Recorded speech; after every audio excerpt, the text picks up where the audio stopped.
চলো আজকে আবার কিন্তু তোমাদের জন্য গ্যাসের আচরণের পার্ট 4 এর ভিডিও নিয়ে আজকে আমি উপস্থিত হয়েছি। ইতিমধ্যে আমাদের গ্যাসের আচরণ থেকে পার্ট 1, পার্ট 2 এবং পার্ট 3 আপলোড হয়ে গেছে। অতি সহজে আমি কিন্তু বোঝানোর চেষ্টা করেছি। আজকে পার্ট 4 এ আমরা চ্যাপ্টারটা কমপ্লিট করার চেষ্টা করব এবং সমস্ত অঙ্ক যেগুলো রয়েছে, যদি আমাদের সামনে অঙ্ক পড়ে, অঙ্কগুলো আমরা সলভ করার ইতিপূর্বে চেষ্টা করেছি, এরপরেও চেষ্টা করব।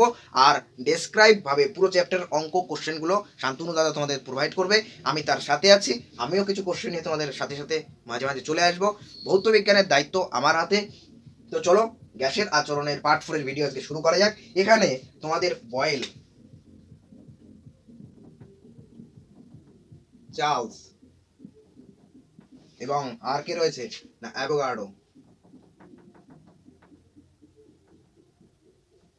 অ্যাভোগাড্রো না অ্যাভোগাড্রো, কি হয়ে গেল এটা?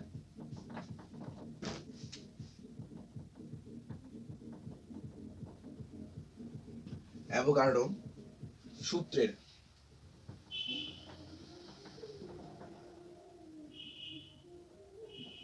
বয়েল, চার্লস ও অ্যাভোগাড্রো সূত্রের সমন্বয় রূপ। তাহলে কোশ্চেনও কিন্তু এটাই দেবে, বয়েল, চার্লস এবং অ্যাভোগাড্রো সূত্রের যে সমন্বয় রূপ সেটা কিন্তু প্রতিষ্ঠা করো, এই সূত্রটাই তোমাদের দেবে। এবার সেখান থেকে আমরা আজকে তাড়াতাড়ি শেখার চেষ্টা করব। দেখো বয়েলের সূত্র, বয়েলের সূত্র অনুসারে বয়েল আমাদের কি বলেছিল না, বয়েল কিন্তু আমাদের যেটা বলেছিল যে না, P is proportional to 1/v, তাই তো? যখন এম এবং টি কনস্ট্যান্ট। আচ্ছা, বয়েলের সূত্র, চার্লসের সূত্র এবং অ্যাভোগাড্রোর সূত্র পার্ট 1, পার্ট 2 এবং পার্ট 3 তে আমি ডেসক্রাইব করেছি।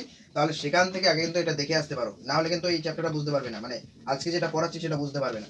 কেউ যদি হট করে এসে এই চ্যাপ্টারটা দেখতে শুরু করো, আমি আগে বলছি বুঝতে পারবে না। তাই সেই হিসাবে আগে ওইগুলো দেখে আসো। তাহলে বয়েলের সূত্র অনুসারে এরকম ছিল। এবার চার্লসের সূত্র অনুসারে কি বলছে না, পি ইজ প্রপোর্শনাল টু টি। আচ্ছা না, পি কেন, ভি ইজ প্রপোর্শনাল টু টি। যখন কি না, যখন হচ্ছে তোমাদের এম এবং পি কনস্ট্যান্ট হবে। এই যে এখানে কনস্ট্যান্ট, সেই হিসাবে লিখছি। এটাকে একটু ঘুরিয়ে দিই।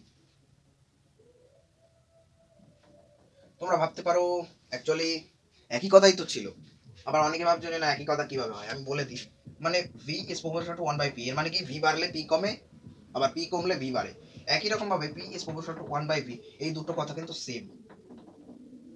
যদিও আমরা ওই বইয়েরটাই লিখেছি, কিন্তু তাও বলে দিলাম এই দুটো কথা কিন্তু সেম। তো চলো, চার্লসের সূত্র এটা বলছে।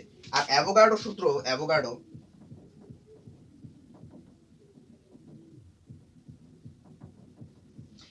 যেটা বলেছিল, volume is proportional to N, তাই তো? আগের দিন আমি সেটা দেখাতে পারিনি। অ্যাভোগাড্রো কি বলেছিল না, অ্যাভোগাড্রো বলেছিল সমান উষ্ণতা, সমান উষ্ণতা সমান সমান উষ্ণতা সমান চাপ, সমচাপ সম উষ্ণতা এবং সম আয়তনে সমান সংখ্যক অণু কিন্তু বর্তমান থাকে সমস্ত গ্যাসের ক্ষেত্রে, তাই। তাহলে এখানেও তাই, অ্যাজ এ সেম। তাহলে দেখো, এই হচ্ছে অ্যাভোগাড্রোর সূত্র। অ্যাভোগাড্রো কিন্তু বলেছিল যে না, ভলিউমের সাথে তার মূল সংখ্যা বা অণুর সংখ্যা সেটা কিন্তু প্রপোর্শনাল টু হবে যখন চাপ, আয়তন, উষ্ণতা এগুলো কিন্তু কনস্ট্যান্ট বা মানে অ্যাকচুয়ালি থাকবে, তোমার সেম থাকবে তখন। তো চলো, এই যে বয়েল, চার্লস এবং অ্যাভোগাড্রো সূত্র এই রইল। এইবার আমরা দেখছি যে সবকটার বাদিকে কিন্তু ভি রয়েছে। যৌগিক ভেদ উপপাদ্য অনুসারে কি হয় আমরা আগের দিন জেনেছিলাম, যৌগিক ভেদ উপপাদ্য অনুসারে। আজকে কিন্তু আমরা জানবো না সেটা। আমরা যৌগিক ভেদ উপপাদ্য অনুসারে কিন্তু এরকমটা লিখে দিতে পারি, তাই তো? লিখতে পারি না? এবার এবার দেখো, এই প্রপোর্শনাল টু সাইন যদি তুলে দিতে চাইলে, যদি সমান সমান আনতে চাই, তাহলে সেখানে কি করতে হবে না, সেখানে কিন্তু আমাদের এখানে একটা ধ্রুবক পদ আনতে হবে। এবার কোন ধ্রুবক পদ আনবো না, ধ্রুবক পদ হিসাবে আমরা কিন্তু আনতে পারি কাকে না, আর কে আমরা কিন্তু আর কে আনতে পারি। ঠিক আছে, আর কে আমরা ধ্রুবক পদ হিসাবে আনলাম। এইবারে যেটা পড়ে আছে সেটাই যে লেখা রইলো, তাই তো? লেখা রইলো তো। এবার এই যে পিটাকে আমরা কিন্তু এই পাশে নিয়ে আসলাম। পিটা ভাগে ছিল, এই পাশে আনলো, গুণ হয়ে গেল, অর্থাৎ পিবি হয়ে গেল। অবশ্যই তাই, পিবি হয়ে গেল। আর ওই পাশে কি পড়ে রইলো, এন আর টি। এইটাই হচ্ছে কিনা বয়েল, চার্লস এবং অ্যাভোগাড্রোর সূত্রের সমন্বয় রূপ। এই যে হয়ে গেল, এইটুকানি লিখতে পারলেই তোমরা কিন্তু কত পাবে বলো তো? 3 মার্কস কিন্তু পেয়ে যাবে এইটুকানি লিখলে। স্ক্রিনশট মেরে নাও তো, তাড়াতাড়ি করে স্ক্রিনশট মেরে নাও। এইটুকানি লিখতে পারলেই তোমরা কিন্তু 3 মার্কস পেয়ে যাবে, তাই তো? এই হচ্ছে বিষয়, বয়েল, চার্লস এবং অ্যাভোগাড্রোর সূত্রের সমন্বয় রূপ। চলো দেখি এখান থেকে কোনো অঙ্ক আমি পাবো কিনা। যদি দেখতে পাই তাহলে তোমাদের করিয়ে দিচ্ছি। হ্যাঁ চলো, একটা অঙ্ক কিন্তু পেয়ে গেছি, চলো করিয়ে দিই।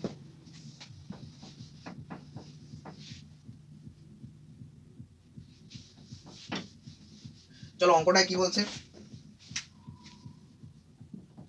অঙ্কতে বলছে যে না আয়তন দিয়ে দেওয়া আছে, আয়তন কত না 1200 লিটার, অঙ্কটায় 1200 লিটার বলে দেওয়া আছে, এবং এত আয়তনের একটা বেলুনকে যদি 27 ডিগ্রি সেলসিয়াস উষ্ণতায়, তাহলে উষ্ণতা দেখো কত না 27 ডিগ্রি সেলসিয়াস, 27 ডিগ্রি সেলসিয়াস উষ্ণতায় বলছে নাকি 83.1 সেন্টিমিটার পারস্তম্ভের চাপে, তাহলে চাপ কত না 83.1 সেন্টিমিটার এইচজি চাপ, তাই তো। পি এর মানও কিন্তু বলে দেওয়া আছে, পি এর মানও বলে দেওয়া আছে। চাপে হাইড্রোজেন গ্যাস দ্বারা ভর্তি করতে হবে, হাইড্রোজেন গ্যাস দ্বারা যেহেতু ভর্তি করতে হবে, তাহলে হাইড্রোজেনের গ্যাসের ক্ষেত্রে এন এর মান কত না, হাইড্রোজেন গ্যাসের ক্ষেত্রে এন এর মান দেখো এখানে সেই হিসাবেই করতে বলেছে নাকি না, কত মোল হাইড্রোজেন গ্যাস লাগবে সেটাই জানতে চাইছে। আচ্ছা দাঁড়াও, তাহলে পি এর মান হাইড্রোজেন গ্যাস ভর্তি করতে হলে কত মোল হাইড্রোজেন কিন্তু লাগবে, অর্থাৎ এন এর মানই জানতে চাইছে। তাহলে PV is equals two nRT, তাই তো। এই দেখো এই যে অঙ্ক, এটা তোমরা সলভ করার চেষ্টা করো, দেখো আমার আগে পারছো কি, ঠিক আছে আমার আগে পারছো কি দেখো। চলো এবার আমি করি। টি স্টপ করে নিয়ে করতে দেখো, দেখি টি, দেখো টি এটাকে আমাদের কেলভিনে কনভার্ট করে নিতে হবে, 273 যোগ করে দিতে হবে। আমি আর বলছি না কেন যোগ করতে হবে, সব কিছু আগের ভিডিওতে বলে দিয়েছি। এটা করলে কিন্তু 300 আসছে, 300 কেলভিন, ঠিক আছে। চলো এবার সূত্র আমরা যেটা জানি PV is equals two nRT. এবার এবার তোমাদের একটা কায়দার কথা আমি বলি, তার আগে দেখো এন এর মান বের করতে হবে, তাহলে সেই হিসাবে এনটা রইলো, এই এই এই দুটো টার্মসকে এই পাশে আনলাম, অর্থাৎ এই যে, তাই তো। এইবার তোমাদের আমি একটা কথা বলি, সেটা হচ্ছে আর যেটা রয়েছে, এই আর এর মানটা কিন্তু তোমাদের মুখস্থ রাখতে হবে। আর যেহেতু কনস্ট্যান্ট তাই এর একটা নির্দিষ্ট মান কিন্তু রয়েছে। তার আগে অন্য মানগুলো তোমাদের বসাতে হবে, অন্য মানগুলো আমরা বসানোর চেষ্টা করি। তো সেখানে পি অর্থাৎ চাপ, চাপের কিন্তু কনভার্সন করতে হবে, অর্থাৎ চাপ এইটা লিখলে কিন্তু আমাদের হবে না। আচ্ছা আপাতত লিখি, পরে আমরা বলছি কেন লিখবো না বা কি হবে। আয়তন এই যে 1200 সেটাই লিখে দিলাম, আর এর মানটাও আমরা পরে বলছি, টি টি হচ্ছে 300, তাই তো। এই যে বসিয়ে দিলাম, এই যে বসিয়ে দিলাম। এইবারে আমরা শিখবো, এবার দেখো এই যে চাপটা যেটা দেওয়া আছে এটা সেন্টিমিটার এইচজিতে দেওয়া আছে, এটার সাথে প্রথমে তোমাদের কিন্তু 13.5 কিন্তু গুণ করতে হবে, ঠিক আছে না 13.5 না 13.6, ঠিক আছে 13.6 কিন্তু গুণ করতে হবে। এরপরে কি, এরপরে 980 কিন্তু তোমাদের গুণ করতে হবে, ঠিক আছে। আর কি না, আর তোমাদের এখানে একটা 1000 দিয়ে গুণ করতে হবে, এবং সেই সাথে নিচে কি করতে হবে, আর এর মান 8.31 কিন্তু গুণ করতে হবে, সেই সাথে আর একটা 10⁻⁷ গুণ করতে হবে, অর্থাৎ এইটার সাথে এটা আসছে। এবার আমি বোঝাই, আর এর মান হচ্ছে এইটা 8.31 ইন্টু 10⁻⁷, টি এর মান হচ্ছে 300 বসিয়ে দিয়েছি, ভি এর মান দেখো, ভি এর মান এই যে এত লিটার ছিল, এই যে এত লিটারটাই কই, এই এত লিটারটাই বসিয়েছিলাম, ঠিক আছে। এইবারে চাপের কথাটা হিসাব করি, দেখো চাপ যেহেতু সেন্টিমিটারে আছে, ঠিক আছে, এটাকে কনভার্ট করার জন্য 360 দিয়ে মানে 13.6 দিয়ে গুণ করতে হবে, এবং সেই সাথে তোমাদের 980 দিয়ে গুণ করতে হবে, কারণ এটা হচ্ছে জি এর মান, জি এর মান হচ্ছে 9.8, 9.8। এবার সেটাই আমরা কিন্তু সেন্টিমিটার এককে, এটা তো মিটার এককে, এটা অ্যাকচুয়ালি মিটার লেখা যায় না, তবে এটা এসআই একক লেখা যায়, আর সিজিএস এককে 980, সেই হিসাবে এখানে 980 লিখলাম, আর ওখানে কিন্তু 1000 লিখে দিলাম। এবার যদি কাটাকুটি করি তাহলে সেক্ষেত্রে কত দাঁড়াচ্ছে, কাটাকুটি করলে 53.31 এইটা কিন্তু দাঁড়াচ্ছে এত মোল। এবার আমি যেটা চিন্তা করছি সেটা হচ্ছে তোমরা এই পি এর যে ব্যাপারটা, এটা যদি আমি বলতে শুরু করি তাহলে কিন্তু তোমাদের একটা ক্লাস চলে যাবে, অর্থাৎ পি এর মান বের করার বিষয় নিয়ে একটা বড় থিওরি আছে, যে কখন পি এর মানের সাথে কি গুণ করব, কখন পি এর মানের সাথে 306 গুণ করবো, এই মানে 13.6 গুণ করব, কখন 980 গুণ করব, এটা বলছি না এখন। আমি একটা ভিডিও দরকার হয় বয়েল চার্লস অ্যাভোগাড্রো সূত্রের সমন্বয়ের উপরই আমি আনবো, সেখানে সমস্ত অঙ্কগুলো করিয়ে দেওয়া হবে, এই পি সংক্রান্ত আলোচনা সেখানে বেশি করে হবে, অর্থাৎ পি কখন কোনটা থাকলে কি হয় সেটা আমি আজকে কনসেপ্টগুলো ক্লিয়ার করি, পরের দিন এর অঙ্কটা মানে অন্য একদিন এই সমন্বয় সূত্রের অঙ্ক নিয়ে আমি আবার আসবো, ঠিক আছে। তাই এই ছিল এর অঙ্ক। এবারে দেখো এই আর এর যে মান, সেই আর এর মানটা, এই আর এর মানটা এক আর এর কিন্তু নির্দিষ্ট কতগুলো মান রয়েছে, সেই মানগুলো আমি আগে বলে দিই, আমার খেয়াল ছিল না যে কারণে অঙ্কে ঢুকে যাওয়ার কারণে তোমাদের আর এর মানটা মানে বসিয়ে দিতে হয়েছিল। দেখো PV is equals to n R T, এখানে এই আর এর কিন্তু একাধিক মান রয়েছে। কি কি মান রয়েছে চলো, 0.082, হ্যাঁ লিটার এটিএম, এটিএমটা এখানে ছোট হাতে হবে, লিটার এটিএম, মোল -1 আর কেলভিন -1, ঠিক আছে। এই একটা হচ্ছে এর মান। আর কি মান রয়েছে, আর কি মান রয়েছে না, আর একটা মান রয়েছে, সেটা হচ্ছে কিনা 8.31 জুল মোল -1 কেলভিন কিন্তু 1। আর একটা মান রয়েছে, কি রয়েছে না 8.314 ইন্টু 10⁻7। এইটাই কিন্তু আমাদের অঙ্কে বসাতে হয়েছিল এই মানটা। আর ঠিক আছে, মোল -1 কেলভিন -1, এই যে তিনটে মান, এই তিনটে মান তোমরা মুখস্থ করে রাখার চেষ্টা করো, স্ক্রিনশট মেরে নাও। এই তিনটে মান কিন্তু তোমরা সবসময় মনে রাখবে, আর এর এই তিনটে মান মনে রেখো, ঠিক আছে। এবার আর এর কিন্তু মাত্রা বের করাও তোমাদের জানতে হবে। আর এর মাত্রা কিভাবে বের করবো, আর এর মাত্রা দেখো, আর এর মাত্রা এখান থেকে R is equals to PV by n T, এটা এখান থেকে আসে, বুঝতেই পারছো। এবার তাহলে পি এর মাত্রা ইন্টু ভি এর মাত্রা বাই এন এর মাত্রা ইন্টু টি এর মাত্রা, তাই তো, এটাই করতে হবে। এবার পি এর মাত্রা কত না, পি এর মাত্রা দেখো এম এল টি m-1 l-1, এই হচ্ছে পি এর মাত্রা। ভি এর মাত্রা কি না, ভি এর মাত্রা হচ্ছে তোমাদের এল কিউ, এটা তো প্রত্যেকে জানো, ভি এর মাত্রা এল কিউ। আর এন এর মাত্রা কি না, এন এর মাত্রা হিসাবে তোমরা এন কে এই এন হিসাবে কিন্তু লিখতে পারো, আর টি এর মাত্রা হিসাবে এখানে ডেলটাকে রিপ্রেজেন্ট করতে পারো এইভাবে, ঠিক আছে, খুব ভালো কথা। এইবারে কিছু কাটাকুটি যাবে, এখানে এল এর মধ্যে এক্সচেঞ্জ ঘটবে, এল এর মধ্যে যদি এক্সচেঞ্জ ঘটে তাহলে M L square T to the power -2 n -1 theta -1, তাই তো, এটাই দাঁড়াচ্ছে, হ্যাঁ অবশ্যই তাই, এটাই হচ্ছে আর এর মাত্রা নির্ণয়। এটাও কিন্তু তোমরা খেয়াল রেখো, এটা কিন্তু অনেক সময় দিয়ে দেয়, ঠিক আছে। এই ছিল আর এর মাত্রা নির্ণয়। এরপরে কি টপিকস আছে চলো দেখি। এরপরে যে টপিকসটা আছে সেটা হচ্ছে দেখো, আণবিক স্তরে একটি আদর্শ গ্যাসের আচরণ, সেখানে গ্যাসের গতীয় তত্ত্ব, গ্যাসের গতীয় তত্ত্ব।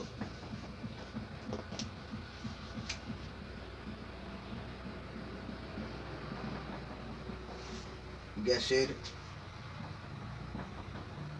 গতীয় তত্ত্ব,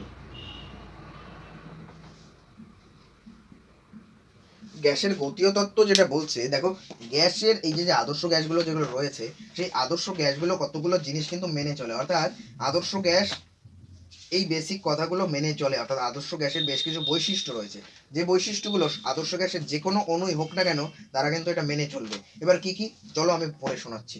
এই আদর্শ গ্যাসের যে এই যে গ্যাসের গতীয় তত্ত্ব, সেখানে প্রথম কথা যেটা বলছে, গ্যাসের অণুগুলো অসংখ্য ক্ষুদ্র ক্ষুদ্র অণু দ্বারা গঠিত, গ্যাসের অণুগুলো নিরেট গোলাকার এবং স্থিতিস্থাপক প্রকৃতির হয়, অর্থাৎ গ্যাসগুলো অসংখ্য ক্ষুদ্র ক্ষুদ্র অণুর সমন্বয়ে গঠিত, এটা প্রত্যেকেই জানো, গ্যাসীয় গতীয় তত্ত্ব সেটাই বলছে।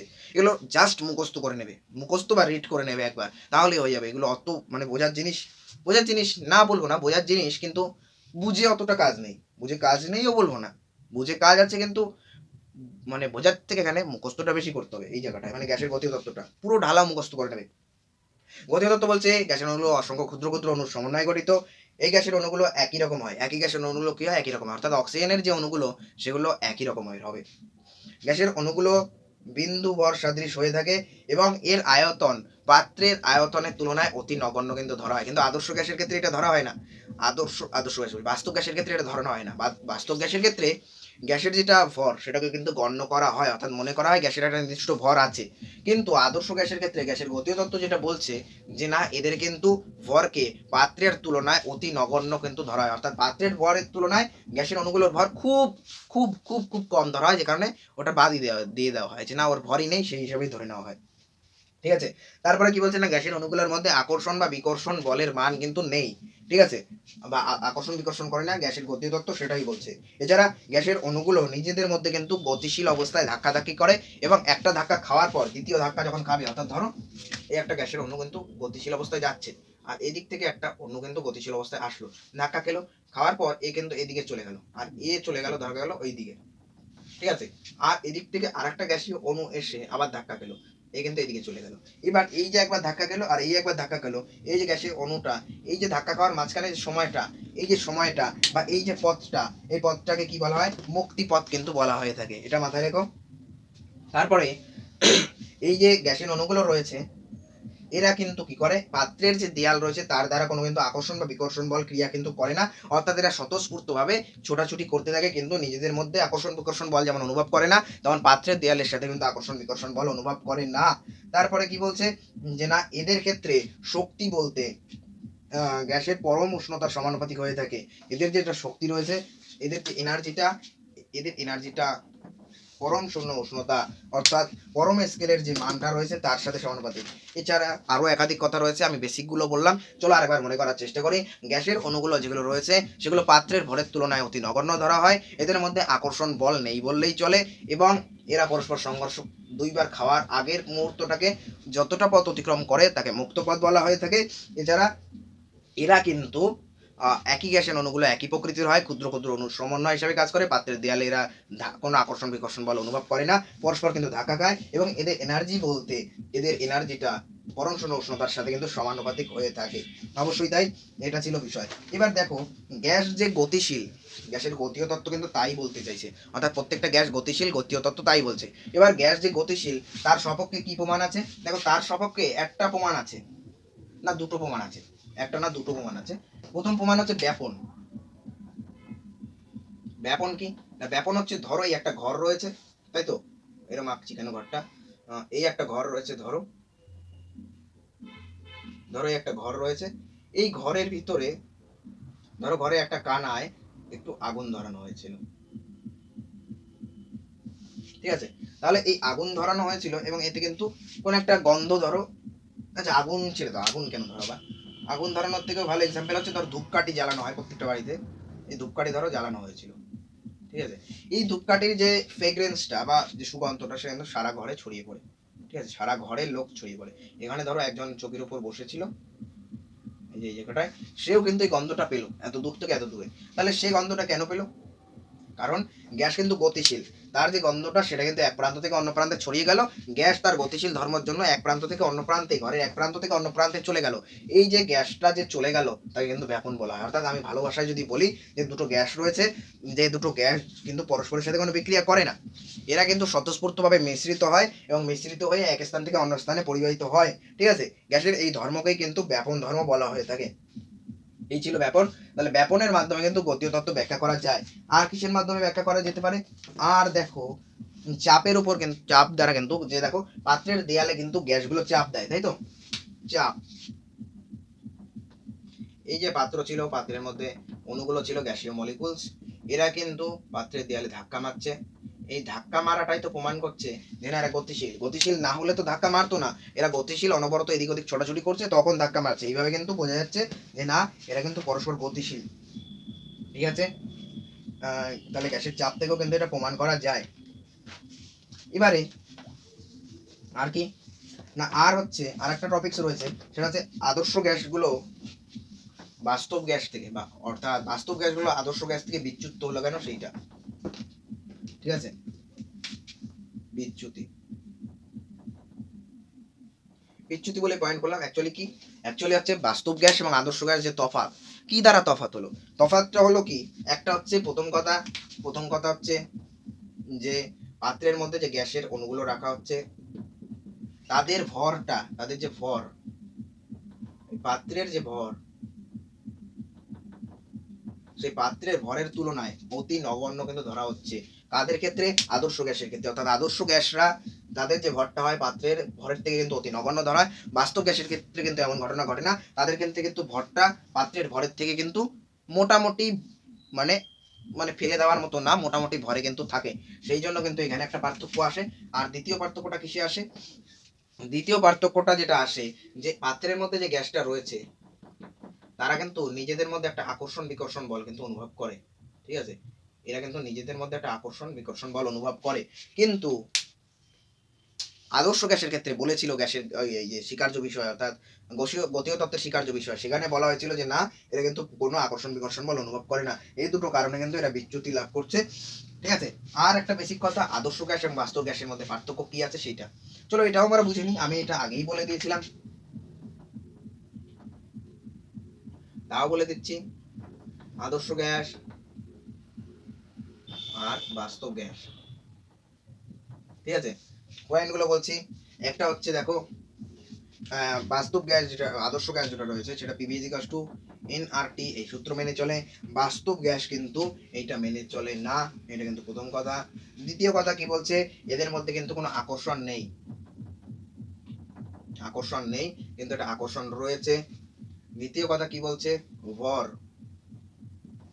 ভর যেটা আদর্শ গ্যাসের ভর কিন্তু নগণ্য ধরা হয়, কিন্তু বাস্তব গ্যাসের ভর কিন্তু রয়েছে, অর্থাৎ পাত্রের তুলনায় কিন্তু নগণ্য নয়। তারপরে কি কথা বলছে, যে গতিশক্তি, এদের ক্ষেত্রে শক্তি বলতে গতিশক্তিকে বোঝানো হয়, আর এদের ক্ষেত্রে গতিশক্তি প্লাস স্থিতিশক্তি, মানে শক্তি বলতে গতিশক্তি এবং স্থিতিশক্তি উভয়কে কিন্তু বোঝানো হয়ে থাকে বাস্তব গ্যাসের ক্ষেত্রে। তাহলে এই ছিল বিষয় তোমাদের আদর্শ গ্যাস এবং বাস্তব গ্যাসের মধ্যে পার্থক্য, এবং গ্যাসের গতীয় গ্যাসের আচরণ থেকে পার্ট 4 এর মাধ্যমে কিন্তু আমরা এই চ্যাপ্টারটা কমপ্লিট করলাম।